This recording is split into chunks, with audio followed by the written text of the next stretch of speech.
Bon, bravo Lisa, hein, t'as été au top contre les troupes du général Custer. Ah, je vais essayer de descendre truc comme il faut. Alors, un cow-boy sans son fidèle destrier quand même ne serait rien.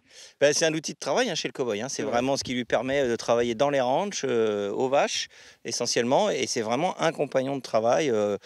Dans les convois de l'époque, on est, allez, en moyenne 12 heures par jour à cheval. Bon alors quand on vient ici, on est entouré d'animaux, c'est ça? C'est ça, on a une ferme pédagogique, il y a une quarantaine d'animaux dans la ferme pédagogique, essentiellement de la volaille, chèvre, mouton. On a nos 2 chiens, nos 3 chats, et puis on a surtout nos chevaux et notre petit poney pour les enfants. Et là, on peut découvrir un petit peu la vie au grand air avec tous ces animaux. Alors ta philosophie par rapport, à tous ces beaux chevaux, c'est quoi?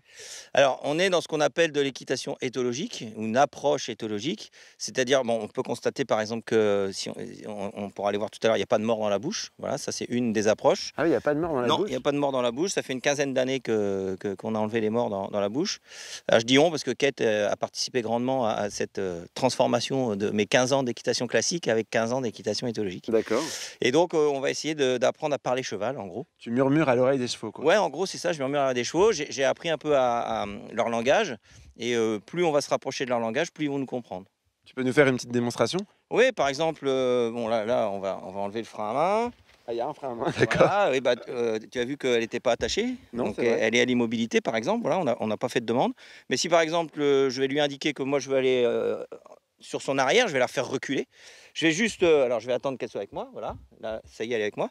Et je pose ma main comme ça. Et hop, ça la fait reculer. Hop. Sans la touche, c'est quasiment. Bah voilà, je lui ai juste donné une petite indication. Donc c'est ça, c'est-à-dire que mon corps était vers l'arrière. J'ai mis une petite pression virtuelle puisque c'est dans l'air, hein.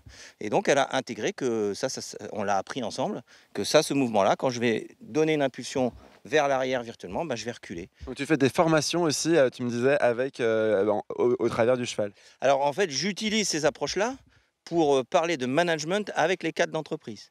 C'est-à-dire qu'en fait, on va faire des exercices avec le cheval, avec Lisa, et Lisa va représenter l'équipe. OK. Donc, par exemple, on dit voilà, si on doit aller dans un projet, dans cette direction-là, comment on fait pour emmener le cheval par là-bas le plus doucement possible dans la collaboration. Et si le cheval, c'est l'équipe, comment on fait pour accompagner son équipe dans la collaboration et pas dans la domination, par Ouais, exemple. ouais. Super, bon, bah, merci pour cette belle visite, Gareth. Je t'en prie, Van. Bon, moi, je suis tellement dans le monde du Far West que je crois que je vais aller faire un petit tour, chez les Indiens d'à côté, voir si mon copain nuage dansant va bien. Allez. Ça t'attend. Oh! Oh, c'est pas gagné, hein.